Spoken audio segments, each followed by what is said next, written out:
Ways to generate heat with compost. Mulch and compost are basically biomass, and as it decomposes naturally, biomass creates heat as a byproduct. Why wouldn't you make use of this heat?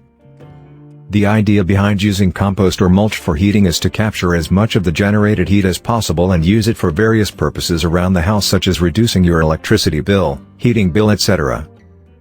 Since any pile of compost, if big enough and healthy enough, produces a reasonable amount of heat during the decomposition process, you can use the respective heat for warming water.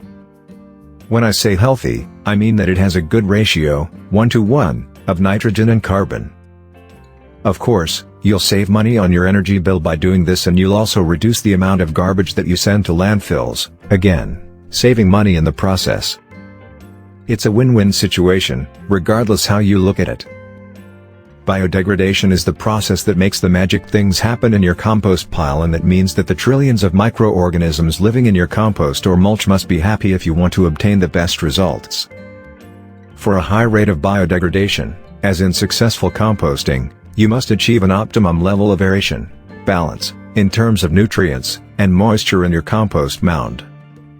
All these elements, working in harmony with the fungi and bacteria that feast on the waste matter which is part of the compost, end up turning it into humus, water and carbon dioxide.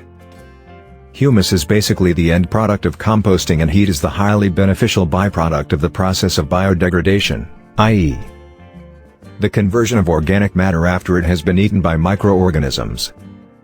It sounds a bit complicated, but actually it's very straightforward after you begin to grasp the concept.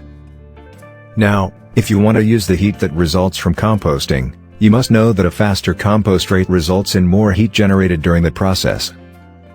If you want to achieve the best results, i.e., the most heat, you'll have to use big piles. The heaps must be at least 3 cubic feet or more, while the perfect compost mound measures 4 to 5 feet in all directions. Only mounds this size or larger are able to generate temperatures over 140 degrees Fahrenheit. The most heat is generated in the center of the compost mound, that's the hot spot. The hottest temperatures obtained in such piles can be as high as 160 degrees Fahrenheit in hot setups. This is a respectable figure if you're taking into account that the USDA, the Department of Energy, recommends 120 degrees Fahrenheit as the ideal temperature for heating the water in your household.